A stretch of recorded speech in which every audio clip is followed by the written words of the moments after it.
Mm-hmm. Good afternoon, ladies and gentlemen. Welcome to Yankee Stadium.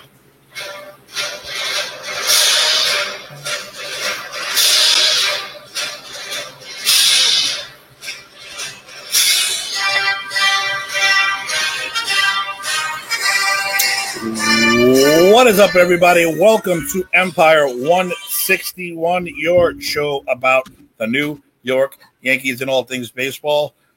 Me right here, I'm Mr. T today, Mr. Tim Tabala.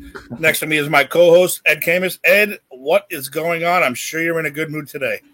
Oh, I sure am. I was a bit tired. Thankfully, got to sleep in because that was a long one last night. But yeah, can shake off that tiredness with that after that win. That's absolutely true. Let's just jump right into it. Before we get to our game, we're going to do what we like to call TWIB. And I don't have the music queued up, so we're going to skip it this week. That's all right. Listen, our second show of the week. No, I know it's a little. It is our second show of the week. We can get away with it. And I literally just got done doing the Giant show. Now I'm doing this one, so I'm back to back shows today. So, all right, TWIB notes. We'll basically talk about the other games of the first round of the playoffs, the wild card round. What do we got? Yeah, so just give you a brief update. I know right now the Cardinals and Padres are playing. Last I saw, the Cardinals were leading, but the Padres were rallying. But in that series, the Cardinals currently have a 1-0 lead in the series. They're looking to close it out as we speak. Later on, the night game is the Dodgers taking on the Brewers. The Dodgers have a 1-0 lead in that series. We took the Padres in that other series. I was kind of curious to see how we're following up. So we got the Dodgers. We're looking good on that one. Tried hat change. You got to change my hat. Thanks, Steve. And then we got the Cardinals. So we're not looking so good in that one. We'll see what happens with the Padres. Earlier today, the Braves finished off their sweep of the Reds, and they shut them out in both games, which is bananas. Yes, game one went 13 innings, and that was 1-0 on a Freddie Freeman walk-off. So, of course, you knew there was going to be some numbers behind that. So the Braves became the first team in postseason history to hold a team scoreless over the first 22 innings of a series, and the series being over. So that's, you shut them out for an entire series. That's pretty crazy. Our previous record was 20 innings that were held by our New York Yankees when they held the New York Giants down for the first 20 innings of the 1921 World Series.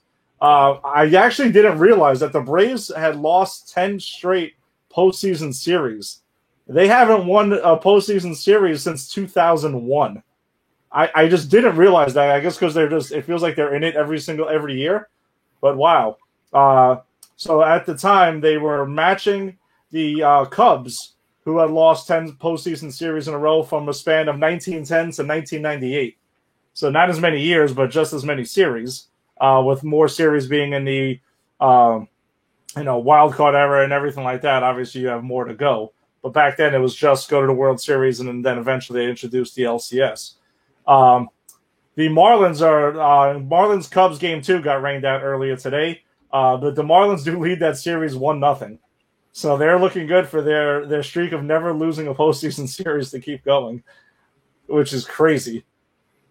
Yeah, Steve's not a big Braves guy. But they'll make up that game tomorrow afternoon at 2:00 in Wrigley Field. The Astros exactly. So they swept the Twins 2 straight games, as Minnesota has now lost 18 straight postseason games. I mean, they're essentially a bye. As Yankee fans, we kind of all thought it was just us that we had owned them. But Bear is here. Welcome. I saw that meme. It really is a perfect meme for them.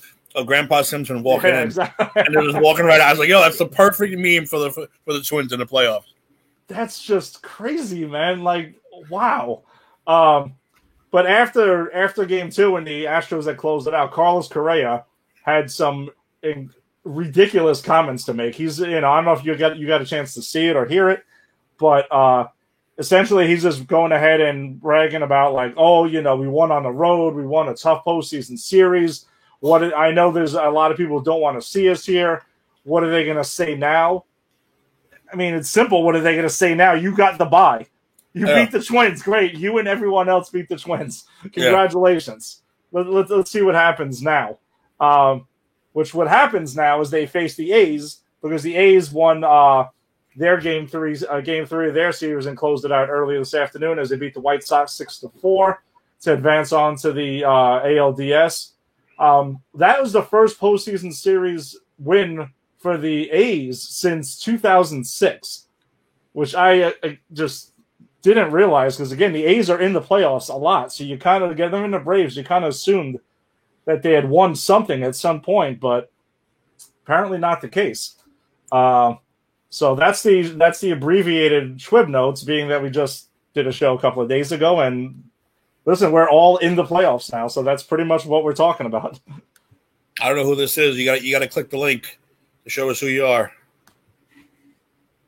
Show us who you are. Don't be shy. We don't bite. click the link in the StreamYard to let us know who you are. That's all. Didn't we both pick the Twins? We did because we figured the better baseball they would actually win a series. I'm going to tell you the truth. When I picked them, I was not really taking into account that they've lost at the time 16 straight games. I just figured they were a better baseball team and they were due to do something. And the Astros are an under 500 team that qualified for the postseason. So that's just crazy. This is going to be Hell in a Cell tonight. I can't wait. Oh, wow. Yeah, we'll get to the fiasco that was the rain delay and last night. We'll definitely save that one since we're gonna help you relive the roller coaster that was last night's game 2. But yeah, we both picked the Twins, so we're down on that one. We both had Oakland, so we're good on that, right? We picked the Braves, so we're good there. Cardinals, Padres, we'll see. Dodgers, we'll see. So, and we both had the Cubs beating the Marlins because we figured the Marlins, fairy tale, pixie dust, whatever you want to call it, was going to fade out. But I don't know, man. We'll see. They knock out the Cubs. That's kind of crazy. Still didn't work. Try again. No, we don't see your name, man. But I will tell you, unknown Facebook user person, yeah, Yankees-Rays is a very heated rivalry right now, and there's a lot of bad blood, and we'll get to that in our preview at the end of the show. But I definitely wouldn't put it up there with Yankees-Red Sox anytime soon. That's the Yankees-Red Sox is, for Tanaka with Tim's hat, it's for life. That's never going away. Exactly. That's going to be a tough one.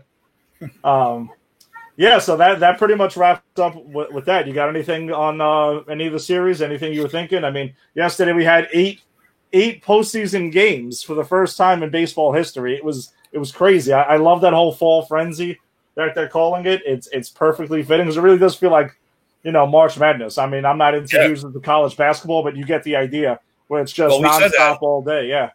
We said that last show that it's weird to see a baseball bracket look like a March Madness bracket, and the fact that there's barely no days off, and it's going to be a complete. It could be a shit show. It could be fantastic, one or the other. So far, it's been fantastic. My only thought is freaking Astros, man. But yeah, like you're right though. We should have known better than to have faith in the Twins, who have lost 18 straight postseason. Plus, not to mention a lot of those were to the Yankees. Well, quite a few of those were to the Yankees. So. I think it's because we kind of felt we were the only ones. I guess so. And I kind of think I can't have the Marlins. I can't have it. I know they're the feel-good story of the year, but I can't have it. I know too many people who want to brag about that, and I can't have it. I'm sorry. So I'm going to say the truth. It's tough for me because I do know some Cubs fans, and I don't mind the Cubs. They're there, whatever. I love Wrigley Field. It's my favorite road ballpark to go to. But I mean, it's still Jeter. It's Donnie Baseball. It's Jorge Posada. You're right. They're the feel-good story, and they're doing it's incredible how they're doing this. They're just playing good baseball, man. Mike Domino, still one of the greatest names ever. It's only because the Yankees have dominated the last few years. And, yeah, when both teams aren't really that great, there's not much of a rivalry. But, hey, whatever. Yeah, but listen, when they matched up in the postseason, just in 2018, and that was there. I mean, that was pretty heated in my Oh yeah, that's my all it opinion. takes. So yeah, It's different in April than it is in October. Much different. exactly. All the blood, all the bad blood comes right back. So Yeah, let's talk about this past series. Game one and game two are two completely different animals, but yeah. so yeah, start with game one. All right, so yeah, I mean, listen, if you're watching this show, we're assuming you watched both games. I mean, we're not gonna go ahead, but we'll kind of just relive it, go through it, hit some talking points on it. Yeah, game one, Yanks won big, 12-3. Bashing like the Yanks of old. Tim, I'm pretty sure you're going to be good with throwing in some. We're going to throw in some major league things here and there because now we're going to have fun with it, and we'll get to exactly how that door flew open in the middle of last night's game. Listen, Garrett Cole, he was the money in game one, man. He shut it down like he's supposed to. He got the win. He went 7 innings, giving up scattering 6 hits, 2 runs, only real 1 inning. He was in a little bit of trouble. No walks, 13 strikeouts. That made him the only pitcher in MLB history with at least 12 plus strikeouts in postseason games. In a postseason game. Yes. Yes. We'll bury the lead with that, but I'm pretty sure that's where we were both going. Nope.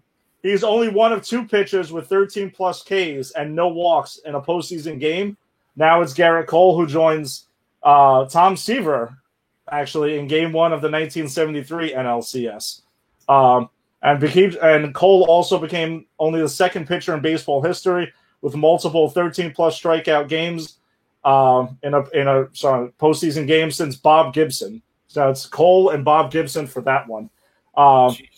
Yeah, Judge got things going in the first inning. DJ started off with a line drive single. Judge jumps on the first pitch. Shane Bieber tried to sneak a fastball by him, and bang, he gets it going with a 2-run homer to right center. What the Yanks did to my favorite home run, by the way, my favorite home run of that game, just because it was Judge. Like I said, first inning, you got to send that message. He sent that message right away. So that was my favorite home run of that game. No, that was the biggest one right there. I mean, you go ahead. There's listen, not taking anything away. Shane Bieber had a phenomenal season, pitching Triple Crown. He looked more like Justin Bieber at that point. I mean, I kept on going ahead and sending these guys memes of Justin Bieber every time they were lighting him up and stuff. Steve, of course, got frustrated by it, but that's Steve. This is what he does. Yeah, so that was a huge way to go ahead and set the tone, set the message. Like, listen, the Bronx Bombers are back. This is postseason. Let's go. Overall in the game, DJ LeMahieu was 2 for 5 with an RBI and a run scored. Luke Voigt was also 2 for 5 with an RBI and run scored. Giancarlo Stanton, he struggled a bit in the first couple of bats. A little weird. He's taking fastballs down the middle and letting Bieber go ahead and get ahead in the count and then flailing at his slider.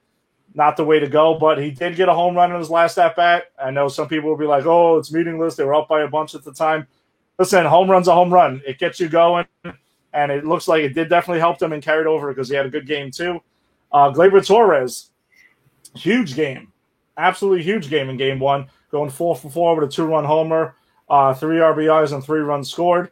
Gleyber is actually, get this, Gleyber is now the first Yankee shortstop with at least 4 hits and 3 RBIs in a postseason game.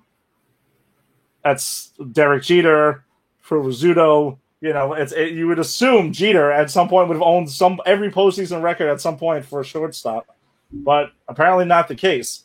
Brett Gardner was 3 for 5 with a 2-run homer, 3 RBIs and 2 runs scored. We were talking about that. I was obviously got that one wrong where I thought Clint Frazier was going to get the nod, but listen, they went with Gardy. Gardy was hot over the last 2 weeks, which we talked about.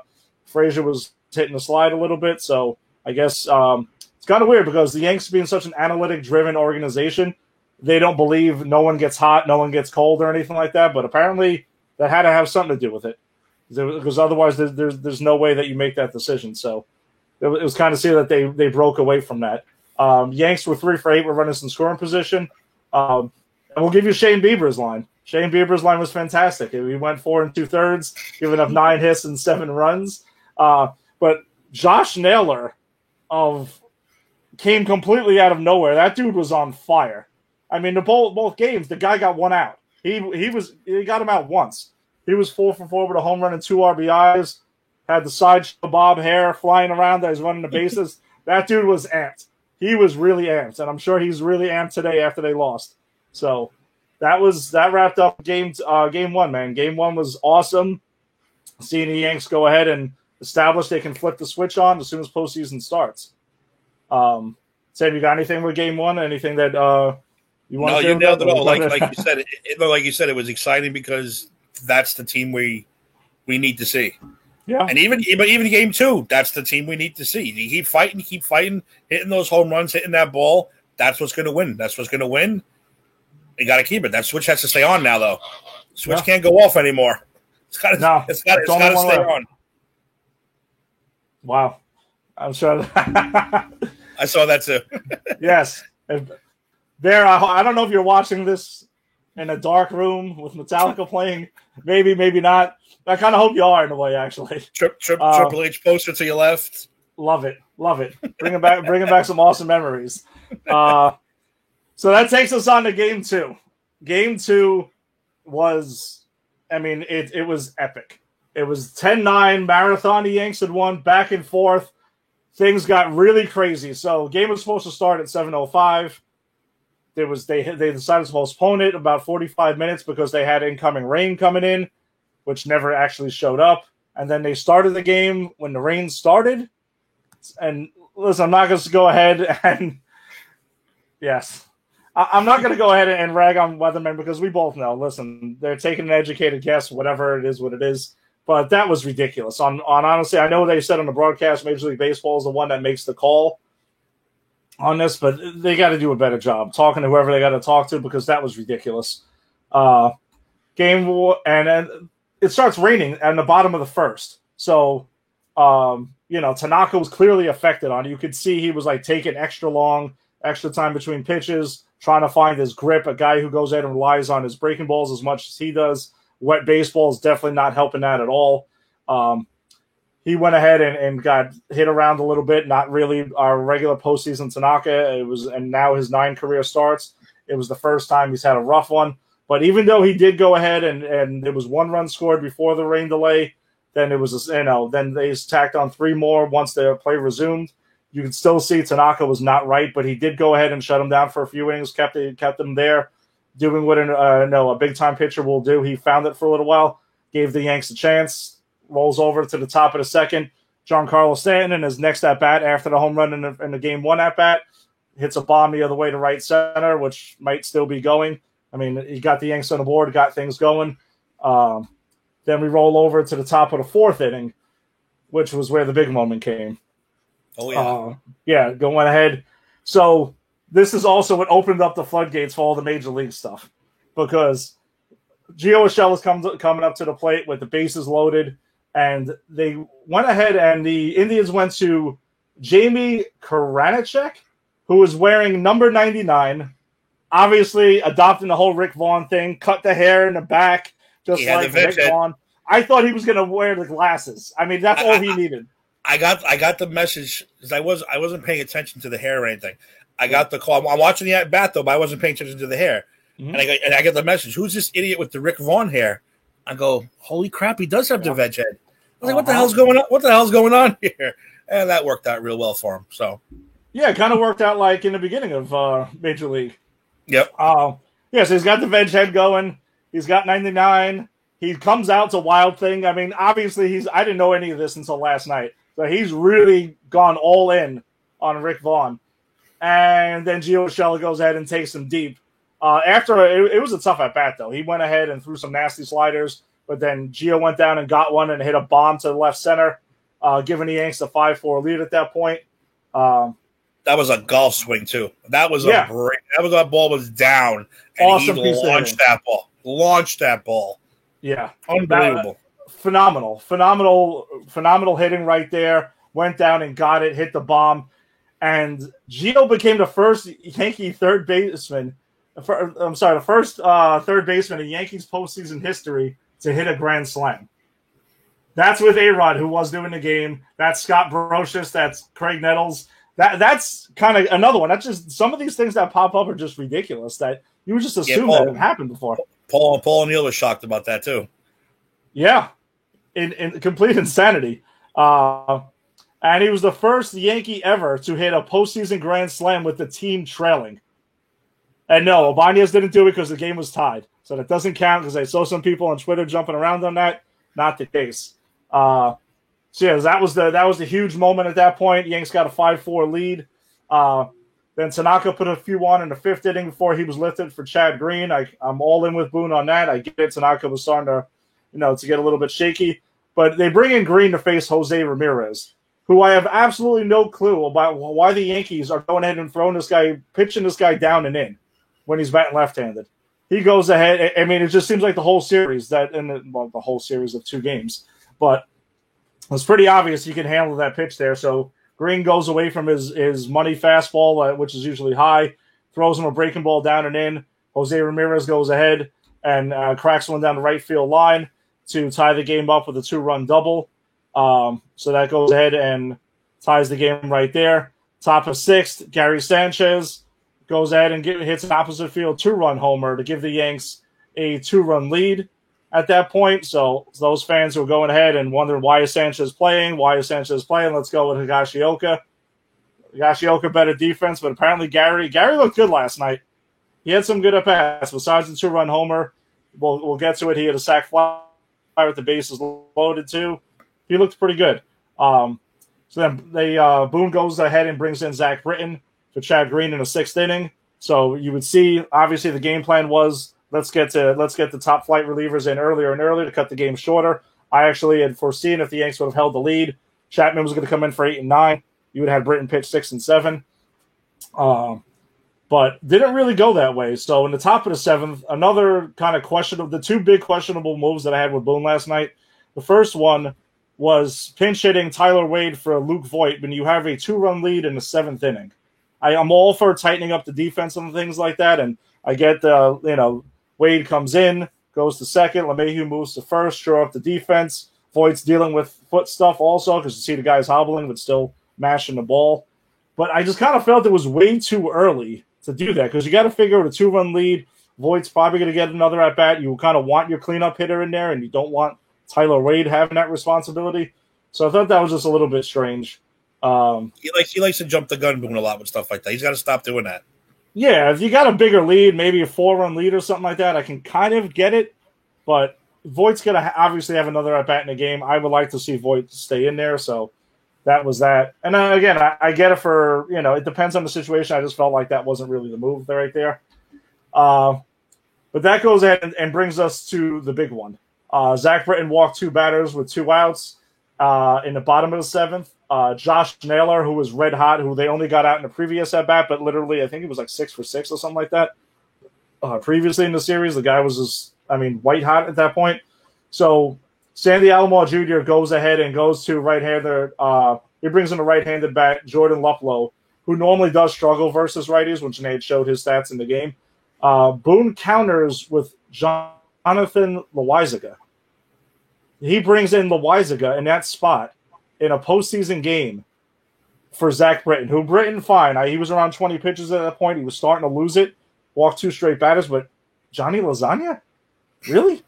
I honestly, listen, and I get Ottavino. I know Michael Kay has nailed it perfectly. Adam Ottavino is out of the circle of trust. Mm-hmm. That is clearly obvious, and I get it. He's had a tough season. He hasn't been quite the same, but I would trust him with 2 outs to get a righty. In my opinion, you go to Ottavino easily. That's why he's on the team. If you're not going to bring him in that spot, why is he on the postseason roster? True. I just don't get it. What's the point? And, Loaisiga ended up going ahead and shitting the bed and giving up a game-tying double to Luplow right there. So that was pretty strange. And even Loaisiga's on. I get it. They love his fastball and everything like that. He's throwing in the high 90s. I'm not saying he should never pitch, but just that spot was just weird. So he shit the bed, went ahead and gave up the lead. And then Boone brings Lasagna back again for the 8th inning. Okay, with the game still tied, he allows the first 2 runners to reach before he brings in Chapman. So if you're going to bring in Chapman in a tie game anyway, why wouldn't you bring him in to start the inning instead of waiting to run? I didn't quite understand the train of thought right there. That was just weird. But they took a chance, on the road without the lead, and a tie game usually don't bring in your closer right there, but it just shows you who he trusts in that bullpen right now and who he doesn't. But Chapman goes ahead. He allows the first runner that reached the score. And then the big moment came, though. This was probably Gio's bigger moment than even the grand slam. That double play he turned to end that inning. He goes ahead and makes an incredible stop to his left from his ass, goes ahead and throws it to LeMahieu to go ahead and turn that double play. That was a game-saving double play. That was incredible. So when you go ahead and hit the grand slam and then you top it with that kind of a play, that's something else. But so Yanks down 1 going into the top of the 9th. Giancarlo Stanton leads the inning off, draws a walk right there. Gio, basically, Jerry and I joke around a lot about Tony Gwynn's advice to everyone is, well, I just go ahead and throw the bat head out. We're like, yeah, okay, hitting's not that easy, obviously, for everybody. Gio Urshela literally threw the bat head out and got a single up the middle. So you have it first and second with no outs. Then Gleyber Torres gets an infield single to load up the bases. A squibber that pretty much just got right over Hand, who was brought in to shut it down. Bases loaded, no outs. Gardy comes up, puts up a great AB, but Hand ends up striking him out. And then Sanchez came up with 1 out and the bases loaded. And I know there were some fans who probably jumped off the house at that point and whatever and all this other crap. Sanchez he put the bat on the ball, got the ball to the outfield, tied the game with a sac fly. Not great AB right there. Again, Sanchez starting to improve. But then DJ LeMahieu comes up, which we talked about last week against the Marlins, that Friday night game, bases loaded, with the game on the line. That's who you want up.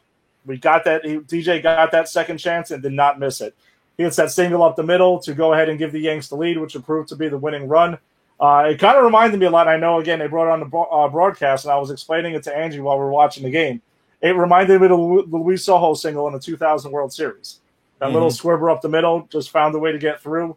So that was pretty good. DJ became the first Yankee with a 2-out go-ahead hit in the 9th inning or later in a postseason game since A-Rod in Game 4 of the 2009 World Series.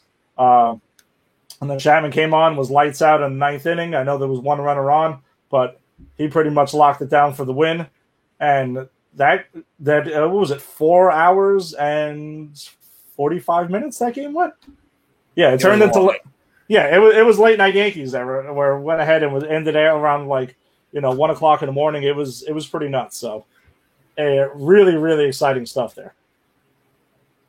Yes, it was a very good, exciting game. Instead, it's like it gives you that good feeling, that you want to have when you're in October. So now it was a short, again, 2-game series, but it was considered a series, and it's very.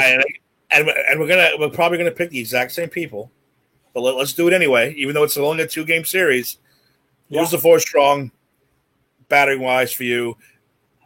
It's going to be one of 2 people.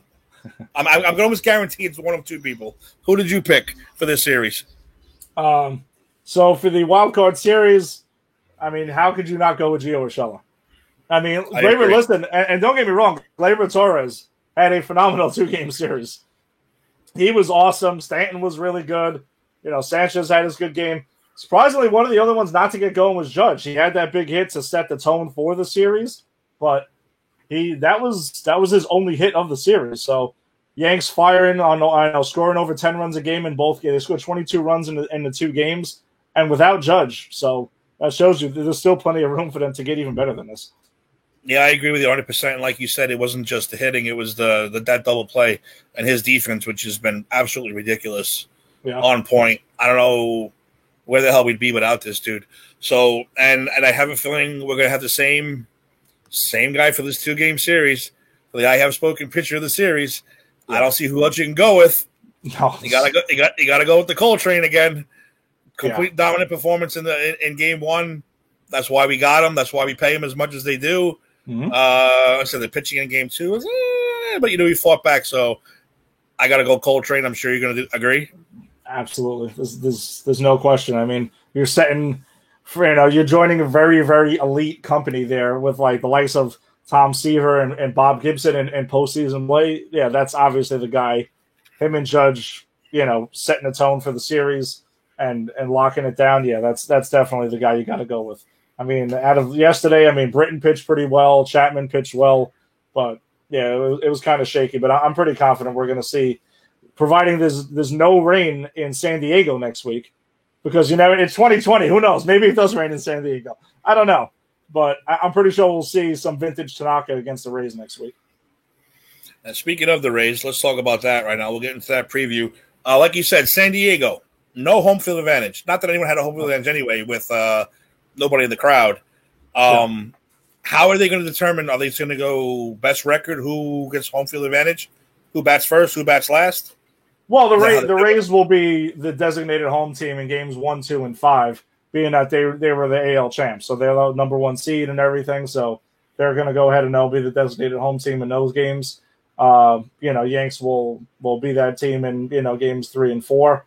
But yeah, that's pretty much how that's being decided. San Diego, beautiful ballpark too. How big a factor is this going to be for either team, good or bad? I mean, listen, you get to bat last, so it's not nothing. But I'm sorry. Let me re-clarify. I meant the no crowd. You're not in your home stadium. No matter whether you're batting first or last, you're not in your home stadium. You have no crowd. You have no fans. How big a factor is that either way?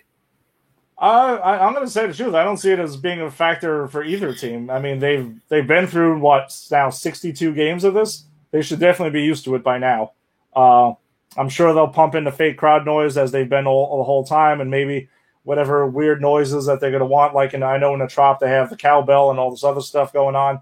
I'm sure they'll just bring that soundtrack over and they'll play that, and they'll play whatever the Yankees want to have played in games 3 and 4 for that. But it should, excuse me, it should be a pretty entertaining series. Like we mentioned, the bad blood from earlier in the season.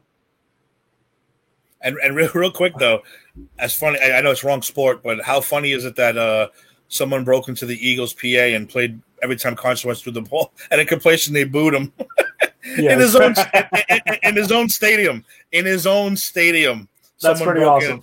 And it was booing him. That's got to be ridiculous. Let's hope something like that doesn't happen in baseball. But yeah, the bad blood is going to be a big factor. I don't care what anybody says. Not prediction. Well, let's say for the prediction. Game 1, who's pitching? We have no idea who's pitching yet. Well, no, we got that. Well, actually, it's funny you mentioned that, because I know I shared the story on our Facebook page, but someone was arrested in Cleveland last night that broke in. There was a fan that did break in, and I know on the telecast they showed that dude beating the drum outside, and the cops were like talking to him and stuff like that. So it did happen. No one was booing the Indians necessarily, but yeah. So I don't know how these dudes are finding their ways to break into stadiums and just run around, but they had them. They had the video of him, and they've taken him away, and he's screaming, "Go Tribe," or whatever the heck he was yelling. So less people, less security. Probably they're probably not paying the same amount of security guard to roam that stadium. There's nobody in there. Yeah, so you're right. There's a lot of places you can slip in. Yeah. So I still think it's funny. No, it's absolutely hilarious. So the deal with next week, right? So Yanks Rays in San Diego. The games will be played. There's no off days, so it starts on Monday. Goes straight through the week. The games will be on TBS instead of ESPN. So if you were attached to A-Rod or Matt Vasgersian doing the games, that's going to be shifted over now. So no more of them. No, the Yanks did already earlier today. The Yanks pretty much said Cole is going to be starting game 1. After that, they haven't said anything yet, and Higashioka will be catching Cole in game 1. And I would assume we're going to see a similar lineup. I mean, the Rays had Blake Snell. That's going to be their top guy. That's the guy I expect to pitch game 1. Maybe you see Clint Frazier get the start in left field over Gardner for the righty-lefty situation. Or it'll be interesting to see if Boone sticks with the hot hand and sticks with Gardner versus a tough lefty in Blake Snell. What's over there? Well, they had a lot of days off anyway, Mike. It's time to play some ball now. So yeah, I like that too, though. Yeah, that's the thing. So unlike what a lot of times what we've seen with the postseason this year, I mean, in the past, is that listen, you're going to need all your starters. Cole can pitch game 1 and pitch a game 5. On short rest, that's possible, but there's no, manipulate. The bullpen is going to be used differently. You can't go ahead and just use all your top shelf guys every single game.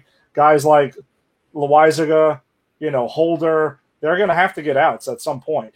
And Ottavino is going to pitch sooner or later. I mean, who knows I don't know if Boone's waiting for them to be up like 10-0 or something like that. We're down 10-0 for him to get him in there. But that's the interesting part. So you're going to see, obviously, Cole. You'll see Tanaka. Happ is going to pitch. Further than that, you're going to probably see Deivi Garcia or Jordan Montgomery get a start later in the series for Game 4. That'll be the toss-up. But my guess is they go Cole, Tanaka, Happ.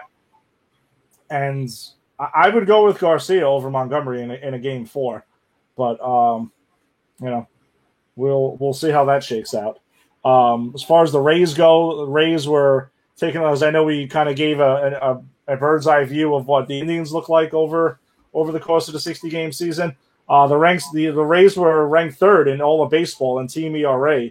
They were ranked right behind the Indians. The Indians who had the best pitching staff in the universe. Yanks lit them up. So, if you're going to go by that, then perhaps, and they're more familiar with the Rays, so perhaps this matchup's even better for them. But offensively, though, they're in the middle of the pack, the Rays, in like most things. So that's what I'm saying. They're annoying. They're that scrappy, annoying team because who's their superstar? Really, who's their hitting superstar that you're afraid of? No one. Well, that's really what I was going to get. That's what I was going to give the two guys, the players, to highlight for them. Their second baseman, Brandon Lau. He ranked in, 5 offensive categories. He led them in batting average, hitting .269. He led them in homers with 14. He led them in RBIs with 37.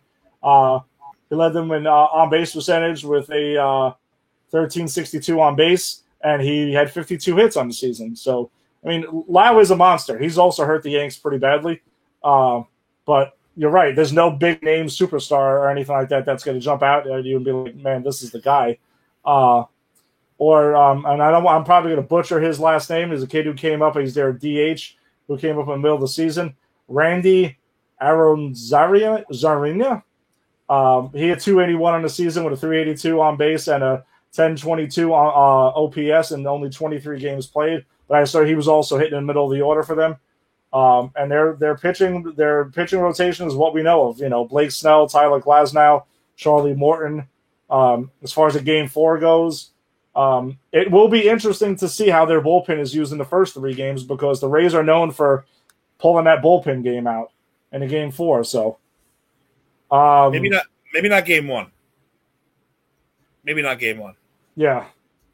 I don't know, man. That's a really good question because after the Rays clinched the division, they were going ahead and wearing their T-shirts, going ahead and what was it, the stable of 98 they were calling them because of the comments that Kevin Cash had after that incident with Chapman earlier in the year, where Chapman went ahead and drilled this dude in the head. I'm sorry, I can't remember the guy from the Rays' name, but he went ahead and drilled him in the helmet. Not a great scene right there, but there was a back and forth after the game, and Kevin Cash went ahead and lost it.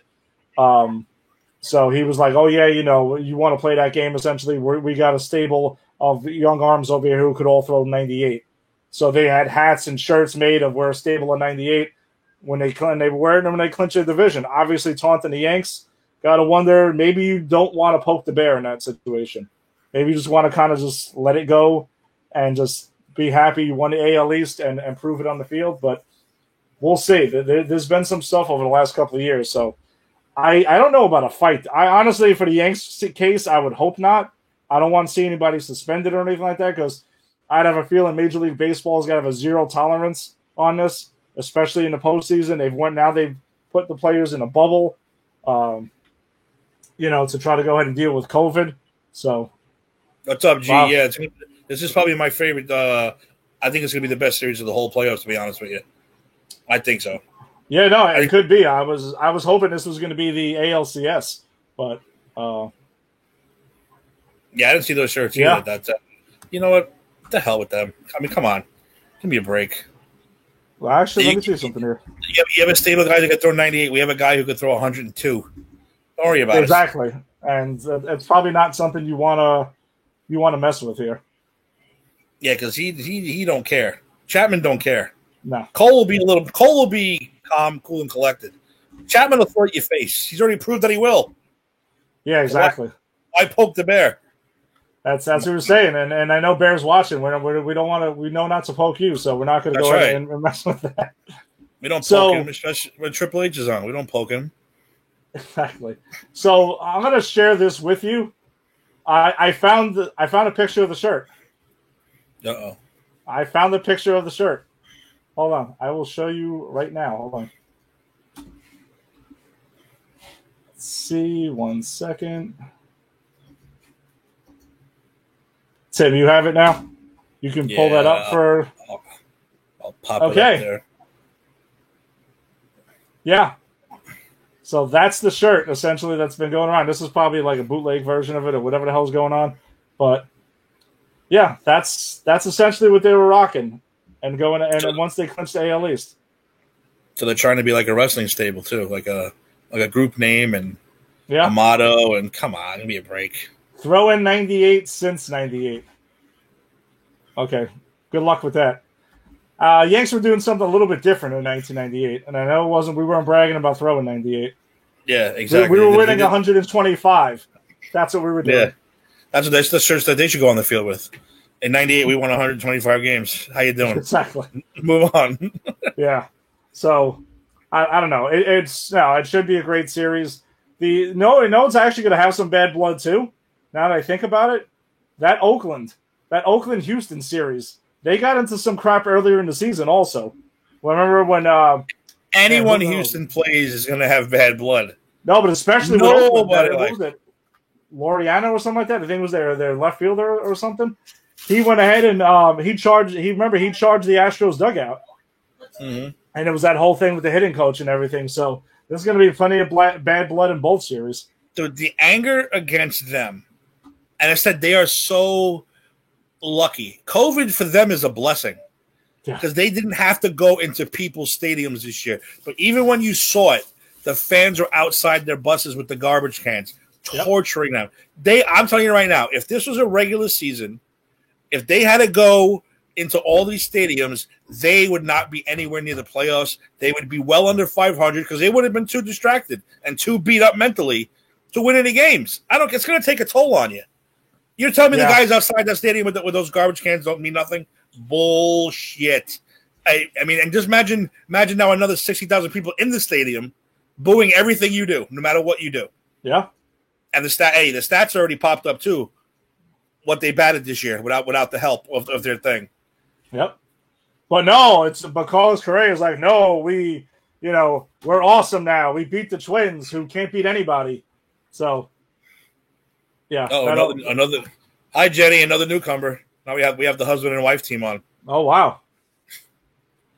What's up? What's going on? You're right, Oakland versus Houston with another thumb match. I hope so. I hope Oakland beats the crap out of them because I can't. I've never felt that much hatred for a Red Sox team. The last time I felt that much hatred for a baseball team was probably Pedro when he threw Popeye on the ground. Yeah, I never hated a team as much as I did. But the Astros, 10 times worse. 10 times worse. 100 times worse. I can't stand them. Yeah, they're a bunch of scumbags. And the fact that they're like trying to use it as like a chip on their shoulder to be like, oh yeah, everyone doubted us, everyone, there's like a rallying cry. I mean, I almost caught it. I was almost going to run with the F-bomb, but Steve, I'm not going to do it. I've been keeping it clean. I'm going to keep it going. You're allowed one or two. We're allowed one or two every now and then. You can drop it. You can drop one or two. No, but I'm gonna keep that streak going here. And listen, Bear's watching. Okay. Bear does not like profanities. He does not like foul language. So I'll keep it clean for him. But F them, and their stupid asses. Exactly. Maybe we'll see them. Maybe we'll see them. Hopefully, maybe we're doing a preview of a Yankees-Astros rematch in the ALCS. Who knows? My God, it'd be so nice. It'd be so nice. It would just be an ass whooping, mentally and physically. Yes. But all right, well, we know who's going to pitch for them game 2. Yeah. Are we seeing Tanaka game 2 for us? Yeah, that's what I'm thinking. I don't see any reason how you don't go Cole, Tanaka, Happ. If that was your plan in this series, why not do it again? Tanaka also has good numbers against the Rays historically as well. And like you said, the weather affected Tanaka a lot. Like you said, he needs that breaking ball. If you don't have that breaking ball, he ain't going to do nothing. Yeah, listen, it's hard enough to throw a baseball, period, in the rain as it is. And you can see Carrasco started at the top of the first inning. There was no rain. There was a bunch of wind. Tanaka takes them out, and they come back from commercial. It's a friggin' monsoon out there. It was ridiculous. It was really ridiculous. You could tell he was just like struggling. He's messing with the baseball and everything. He just, for a breaking ball, you really need to dig into those seams. So, there won't be. I don't think there's going to be any problems like that in San Diego. So, we'll see. We're going to hope to stay classy in San Diego. San Diego. Go with it. Finish. I'm not going to do it. I'm not going to do it. So we'll stay classy. In like 1800 or something like that. Yeah, we'll keep it classy. We'll keep it classy for now. Hopefully San Diego is a good thing for us. Yeah, exactly. I'm really hoping so. Raul, normally we would say no, but he's been on point lately, last couple of weeks. Yeah. So yeah, I do have confidence in Happ for Game 3. Yeah, he's more than earned it. You know, you had a feeling that's where they were going to go anyway for Game 3 anyway. So, and I go with Garcia in Game 4. I think the kids earned it. You know, him and Monty have essentially the same postseason experience. I roll with the kid and see what happens. All right. So now all Yankee fandom aside, all the love for the team aside, who do you got winning this series? Strictly from a baseball point of view.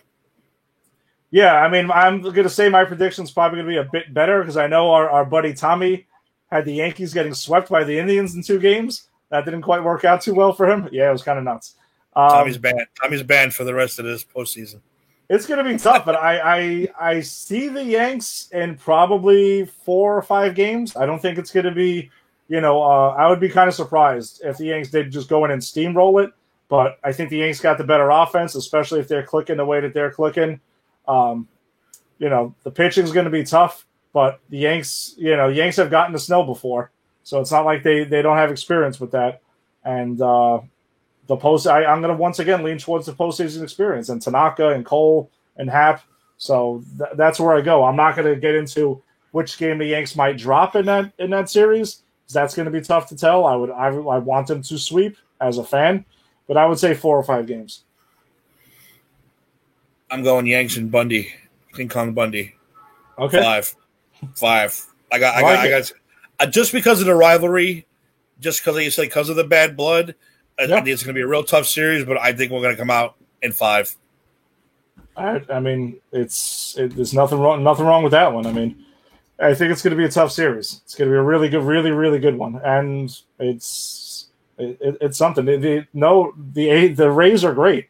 The Rays are a really good baseball team, and I've said it repeatedly on here. I respect the heck out of that organization because what they do, what they're able to do and compete every year, and to play tough against the Yankees too, constantly with what they have to work with, it's kind of remarkable, honestly. Which is also perfect for every one of these small market teams bitching and moaning. Yeah, the Rays do it.